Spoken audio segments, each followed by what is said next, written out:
Friends, my name is Puneet Sharma और मैं आपके लिए लेकर आया हूँ 6 to 10th एनसीईआरटी मैथमेटिक्स की कंप्लीट सीरीज़।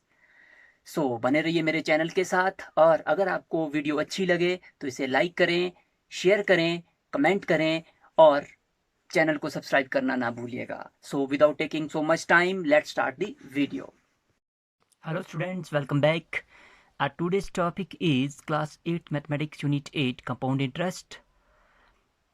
तो इससे पहले वाली वीडियो में हमने कंपाउंड इंटरेस्ट के बारे में पढ़ा था, तो हमने उसकी बेसिक प्रॉब्लम्स को सॉल्व किया था। In today's tutorial we will discuss about the applications of compound interest. Before starting the video we will discuss about the difference between compound interest and simple interest. तो हम देखेंगे सबसे पहले कि simple interest और compound interest में difference क्या होता है। तो देखिए, मैं एक एग्जांपल से बताता हूँ कि यदि फॉर एग्जांपल आपके पास 100 रुपीज़ है, तो जो प्रिंसिपल वो 100 रुपीज़ है और rate of interest 10% per annum है, और ये आपको 2 ईयर्स के लिए उधार दिए जाते हैं इतने पैसे। तो इसका जो सिंपल इंटरेस्ट हम सिंपली निकालते हैं P into R into T upon 100, इससे ये सिंपल इंटरेस्ट निकल जाएगा। और अब फिर आप अमाउंट फाइंड आउट करेंगे, amount is equal to principal plus simple interest. अब इसमें होता क्या है, ये जो इंटरेस्ट है ये इन 2 सालों का इकट्ठा इस प्रिंसिपल पर निकले है, इस प्रिंसिपल पर कैलकुलेट होगा ये 2 सालों का इकट्ठा। लेकिन इन केस ऑफ कंपाउंड इंटरेस्ट के केस में क्या होगा कि हम क्या करेंगे, जैसे ये पहले प्रिंसिपल था 100 रुपीज़, तो हम इसका इंटरेस्ट पहले 1 साल के लिए निकालेंगे, फिर उसका जो अमाउंट बनेगा तो हम क्या करेंगे, सबसे पहले इसका इंटरेस्ट निकालो आप 1 ईयर के लिए, तो क्या होगा P into R into T upon 100 जो भी होगा। उसके बाद आप इसका अमाउंट फाइंड आउट करेंगे, वो जो अमाउंट होगा वो नेक्स्ट ईयर के लिए क्या हो जाएगा, प्रिंसिपल। फिर उसका भी हम क्या निकालेंगे, उस पर सिंपल इंटरेस्ट निकाल के फिर उसका भी अमाउंट फाइंड आउट करेंगे। अगर तीसरी साल का फाइंड आउट करना तो जो दूसरी साल का अमाउंट है, जो सेकंड ईयर का अमाउंट है, वो थर्ड ईयर का क्या हो जाएगा, प्रिंसिपल। वो थर्ड ईयर का प्रिंसिपल होगा। तो इसी तरह से हम कंपाउंड इंटरेस्ट फाइंड आउट करते हैं। तो ये बेसिक सा डिफरेंस था सिंपल इंटरेस्ट और कंपाउंड इंटरेस्ट के बीच में। लेकिन हम इस तरह से कंपाउंड इंटरेस्ट नहीं फाइंड आउट करेंगे, क्योंकि इससे आपके पास जो क्वेश्चन है वो बहुत ही लंबा हो जाएगा। तो मैं आपको पहले भी बता चुका हूँ, हमने पिछले सेशन में भी किया था कि जो कंपाउंड इंटरेस्ट का फॉर्मूला वो होता है P into 1 plus R upon 100 raise to power n, where P is principal, R is rate of interest and n is number of years। फिर मैंने आपको बताया था कि अगर हाफ ईयरली कैलकुलेट होता है तो रेट आपके पास हाफ हो जाएगा और ईयर्स आपके पास डबल हो जाएंगे। तो आप शुरू करते हैं आज का सेशन। आज का सेशन शुरू करने से पहले फिर भी मैं आपसे रिक्वेस्ट करना चाहूँगा कि आप इसकी जो पिछली वीडियो वो ज़रूर देखें, उससे आपको इसके बेसिक्स क्लियर हो जाएंगे। So here is the first question. Kamla borrowed Rs 26,400 from a bank to buy a scooter at the rate 15% per annum compounded annually। तो ये आपने ध्यान से पढ़ना है कि ये यहाँ पे इंटरेस्ट compounded annually दिया है आपको। What amount will she pay after 2 years and 4 month। तो इसमें प्रिंसिपल कितना दिया है 26,400 एंड रेट ऑफ इंटरेस्ट दिया आपके पास 15% पर एनम, ईयरली कैलकुलेट होता है और आपको इसे फाइंड आउट करना है 2 ईयर्स 4 मंथ के लिए। तो हम सिंपली लिखेंगे सबसे पहले मनी बोरोड बाय कमला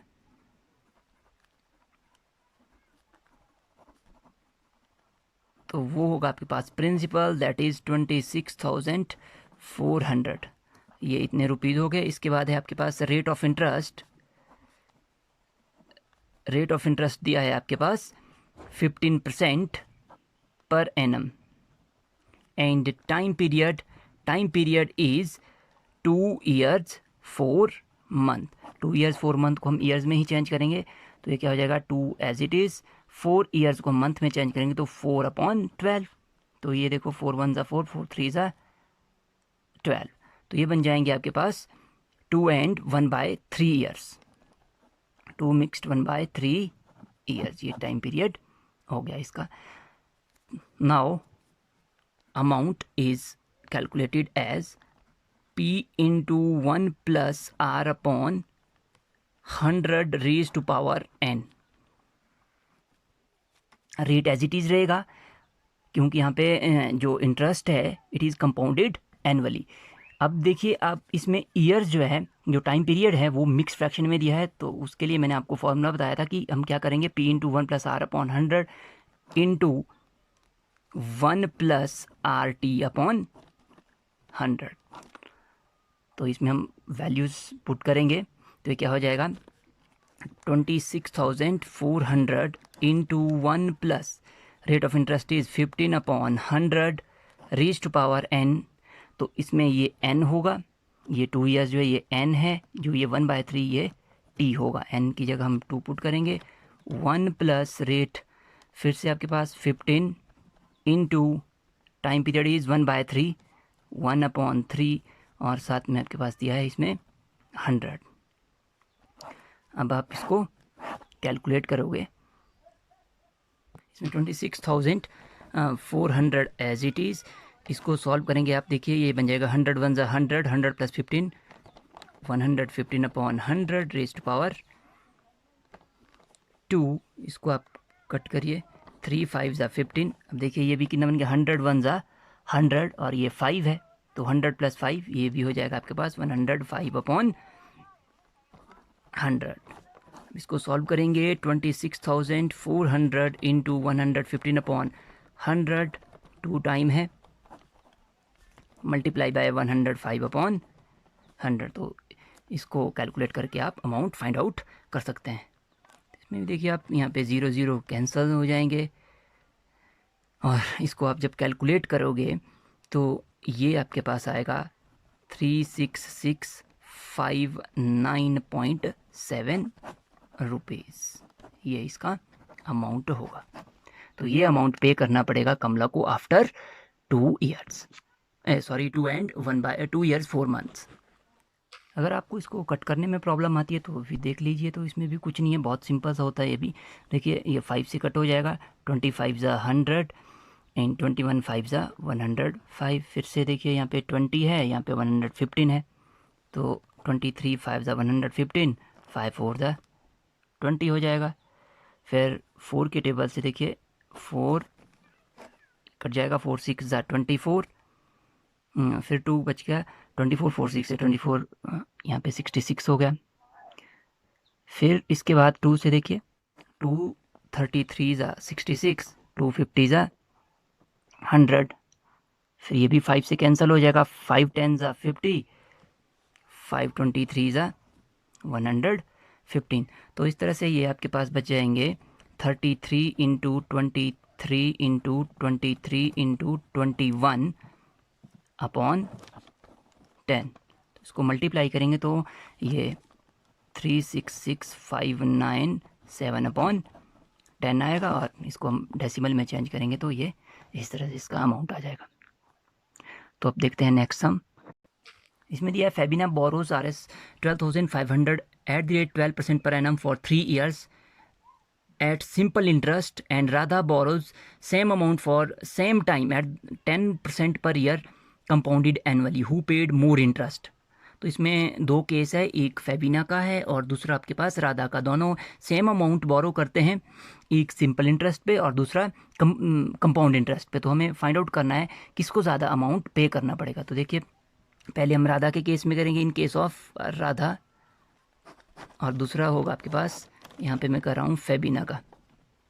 तो देखिए सबसे पहले इसमें दिया है फेबिना का, तो प्रिंसिपल कितना है, principal is RS 12,500, rate of interest is 12% per year and time period is 3 years. तो therefore simple interest will be, ये सिंपल इंटरेस्ट है तो P into R into T/100। तो ये हो जाएगा आपके पास principal is 12,500 into rate of interest is 12 and 3/100।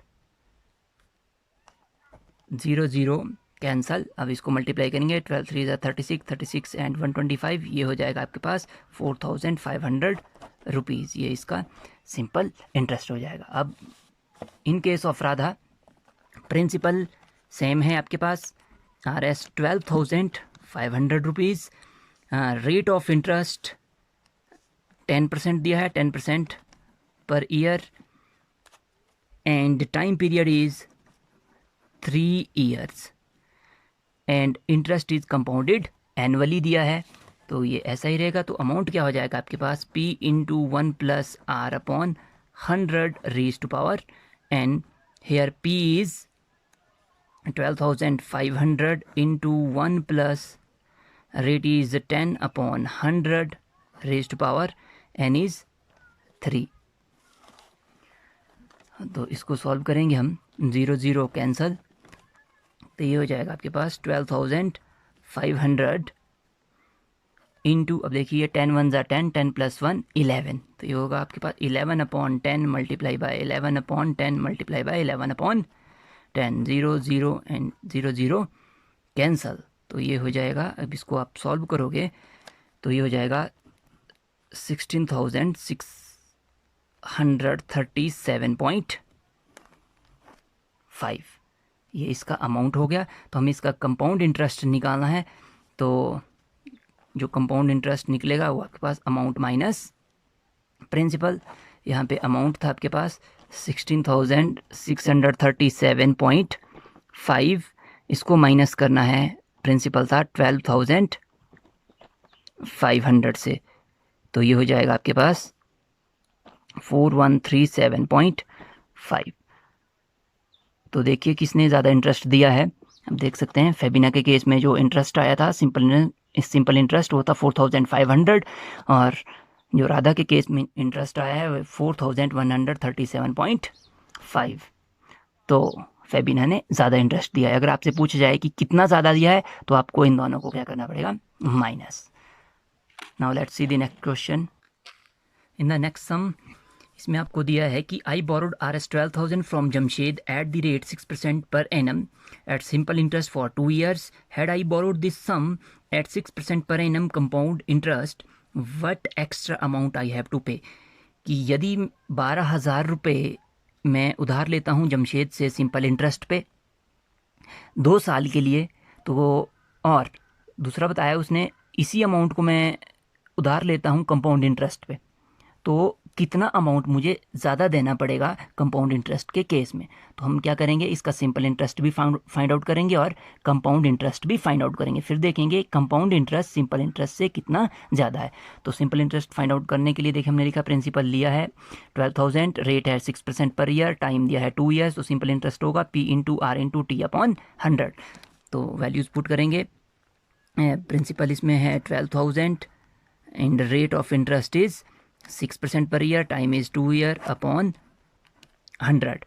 तो इसको फाइंड आउट करेंगे तो ये हो जाएगा आपके पास 0 0 कैंसल हो जाएगा, ये 1440 रुपीज़, ये देखिए अब ये आएगा 1440 रुपीज़ आ जाएगा। इसी तरह कंपाउंड इंटरेस्ट के केस में भी बाकी सब कुछ सेम है, तो इसमें अमाउंट फाइंड आउट करेंगे, तो अमाउंट होगा P into 1 plus R upon 100 raise to power n। तो P is 12,000 into 1 plus rate of interest is 6 upon 100 raise to power 2, तो ये होगा 12,000 इंटू 100 1 ज़ा 100, 100 प्लस 6 हो जाएगा ये 106 अपॉन 100 इंटू 106 अपॉन 100। तो 0 0 यहाँ पे भी कैंसिल हो जाएंगे, ये 0 भी कैंसिल है। आप इसको 12 इंटू 106 इंटू 106 इसको मल्टीप्लाई करेंगे, और 10 दिया है तो एक प्लेस के बाद डेसिमल लगाएंगे, तो ये आएगा आपके पास 13,483.2। बट हमें फाइंड आउट करना है कंपाउंड इंटरेस्ट। कंपाउंड इंटरेस्ट कैसे फाइंड आउट करेंगे, amount minus principal, amount minus principal, तो क्या होगा 13,483.2 माइनस 12,000, तो इसको माइनस करेंगे, इसको माइनस करके आपके पास आएगा 1483.2। तो यहाँ देख सकते हैं आप कंपाउंड इंटरेस्ट ज़्यादा होगा सिंपल इंटरेस्ट से, तो कितना ज़्यादा है, तो इन दोनों को हम क्या कर देंगे माइनस, जो माइनस करके आएगा वो आपके पास क्या होगा, एक्स्ट्रा अमाउंट होगा जो पे करना पड़ेगा यदि हम जो मनी है उसको कंपाउंड इंटरेस्ट पे उधार लेते हैं। तो इसको आप माइनस करके फाइंड आउट करेंगे। हम देखते हैं next question. Vasudevan invested Rs 60,000 eight the rate 12% per annum compounded half yearly. इसमें हाफ ईयरली दिया है। What amount would he get after 6 month and after 1 year. तो ये बहुत ही सिंपल सा सम है। तो देखिए इसमें हम सिंपली सॉल्व करेंगे। इसमें प्रिंसिपल कितना है, Rs 60,000, rate of interest is 12% per year, 12% per year दिया है, लेकिन ये हाफ ईयरली कंपाउंडेड करना है तो हम क्या करेंगे, 12 का हाफ हो जाएगा तो बन जाएगा 6% पर हाफ ईयर। इसी तरह से टाइम पीरियड दिया है, पहले दिया है आपको 6 मंथ। 6 मंथ का मतलब क्या होगा आपके पास, 6 मंथ को हम ईयर में चेंज करेंगे तो 6/12, इट मीन्स 1/2 ईयर। ये 1/2 ईयर है, लेकिन मैंने आपको पहले बताया था कि यदि हाफ ईयरली हो तो हम ईयर को क्या कर देंगे, टाइम को क्या कर देंगे, डबल। तो बन जाएगा 1/2 multiply by 2, that is 1/2 year. ये हो जाएगा 1/2 year. So amount is P into 1 plus R upon 100 raise to power n। इसको फाइंड आउट करेंगे। Principal is 60,000, 1 plus rate of interest अब 6% रह गया है, 6/100 रेज़ टू पावर 1। तो ये हो जाएगा आपके पास 60,000 इंटू, देखिए 100 1 100 प्लस 6 100, 6/100, 0 0 यहाँ पे कैंसिल हो जाएंगे और ये आपके पास आ जाएगा 63,600 rupees. But in case of 1 year तो आप क्या करोगे, बाकी सारा ऐसा ही रहेगा। ये 6 मंथ की जगह आप 1 ईयर लिखोगे और 1 का डबल कितना हो जाएगा आपके पास, 2/2 ईयर्स। जब 2/2 ईयर्स हो जाएंगे तो अमाउंट भी आपके पास इसी तरह से चेंज होगा। तो देखिए ये बन जाएगा 60,000 इंटू जो 106/100 था, तो ये आपके पास कितनी बारी हो जाएगा, 2 टाइम, क्योंकि इसमें 2/2 ईयर्स होंगे। जब आप इसको कैलकुलेट करोगे, ये 0 0 यहाँ पे कैंसिल, ये भी कैंसिल, तो ये आपके पास आएगा 67,416 रुपीज़। तो ये भी बहुत ही सिंपल सा सम था। तो ये थे कुछ क्वेश्चंस कंपाउंड इंटरेस्ट से रिलेटेड। तो आज के वीडियो में इतना ही, मिलते हैं नेक्स्ट वीडियो में बाकी क्वेश्चंस के साथ। Till then take care and bye bye.